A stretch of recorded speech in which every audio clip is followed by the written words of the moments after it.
This is newsPeeksLIVE. I'm James Topley. Here with me is Seymour Hersh, a man who hasn't needed an introduction since about 1970. He's only got a few minutes, so we'll have to get right to it. You've said before that Bush was the worst president America's had. Do you think Obama's the most disappointing? I don't know what most means, but he's certainly very disappointing, of course. I don't know if he's the most disappointing. I don't know. I don't know. I guess, one of the presidents in the 19th century might have been more disappointing to the 12 people who lived there. I just don't know.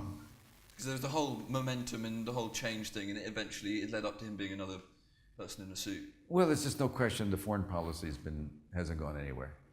And there is a sense that he doesn't communicate. And there's still a sense we're still doing the war on terror.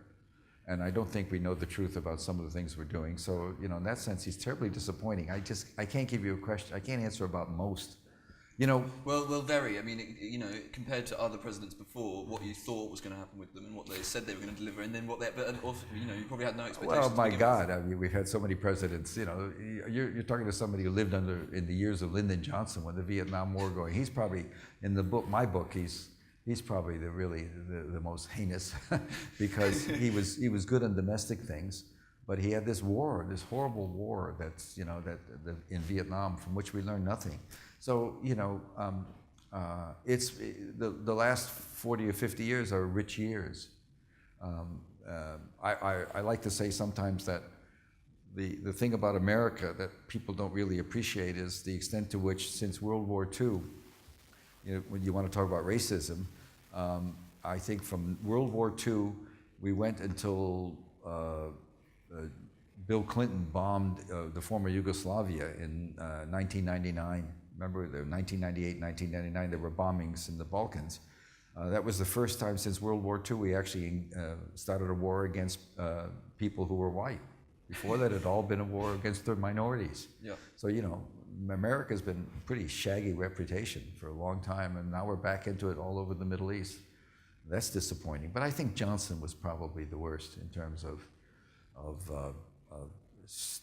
incredibly stupid, useless slaughter.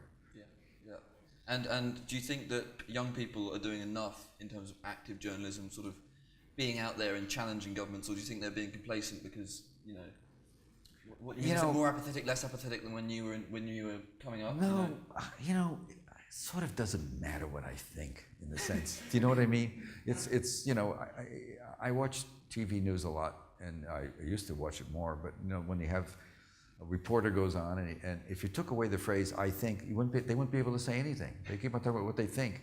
It's what you know. I don't. Facts. You can't quantify what you just asked me.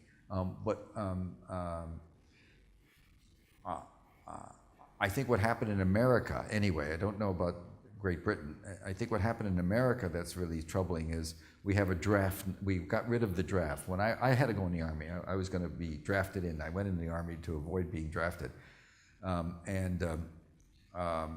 This is back in 1960, 61.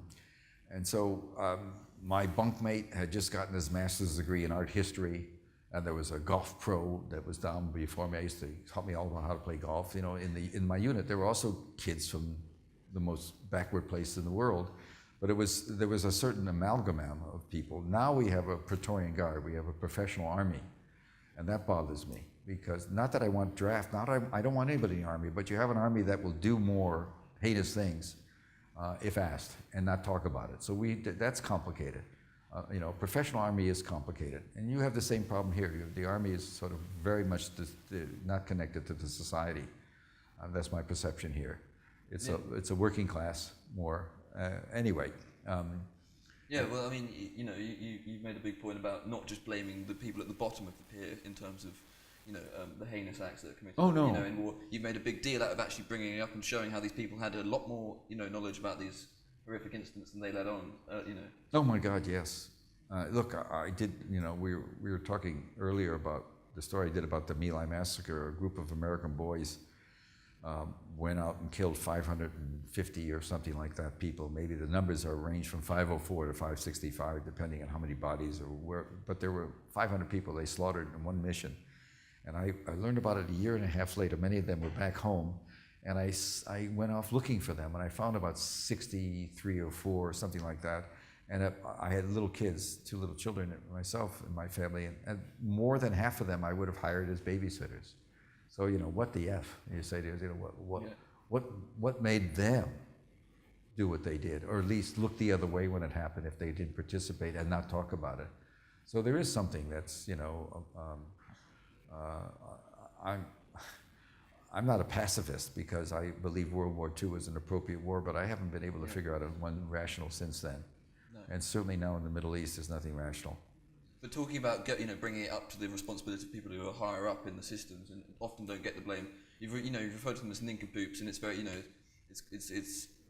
I think even though they are stupid and they are ignorant, but do we need to fear these people? They have a lot of power, and for them to be nincompoops and nincompoops, criminals, but liars, and but these people, thieves. It seems quite kind of hardcore in the way that it's kind of undermining what how much power they have by calling them nincompoops. Well, do you not think it's kind of doing them disjustice? And people, I think we need to fear these people, and these people are surveilling us and stopping us from saying what we need to say. And what does it say when I can't imagine that Cameron has very much respect in this country. What does it say when you have a leader that has such little respect? That you see him make political judgments based on public opinion, not have integrity. You see there are people in your parliament that are quite amazing, but they generally don't have a big voice. You have a much better parliament than we have a Congress.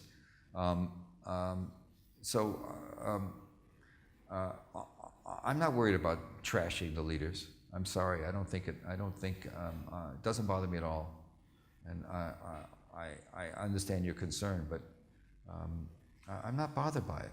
I just think that we need better leaders, and we need to make more demands on leaders. And they do have a lot of power of surveillance, but we also have a counter. This conference is full of people that are major league hackers. But how do we make better leaders? How do we create and kind of give people, push the people who are sort of outside the norm? How do we bring them in, to the consensus? How do we join people who are once it's formed, it seems like the consensus is rather hard to sort of crack into.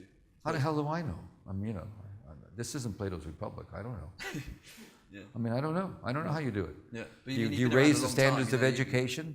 Do you have better media? I would argue that if you had a better media, if the BBC weren't so supine or prone, I don't know which way they're lying, on their stomach or back, but they're lying down. Yeah, yeah. If you had better, you can't tell if it's they're there you go. Or downside. Which side it is. If you had better media, it might help. That's what the argument I would make. I would say that what you do is you don't hold back on anything, and you hope that you can have more informed population. I know this sounds Pollyannish, but if you have more informed population, maybe you would they'd have a higher standard for leadership. But it's pretty amazing, the craven people that get to the top. It's just pretty amazing. In America, we're facing an election with a lot of people that are just really quite amazing. I don't know where we're going to go. And for the last question here, for all these people watching live, what could you say for aspiring journalists is 2 or 3, major characteristics that you need as an aspiring investigative journalist? What did you have that no one else did? It's not about look. What I say about journalists, when I speak to a journalism class, which I do a lot, I go to sometimes if I'm at a university, you have to read before you write.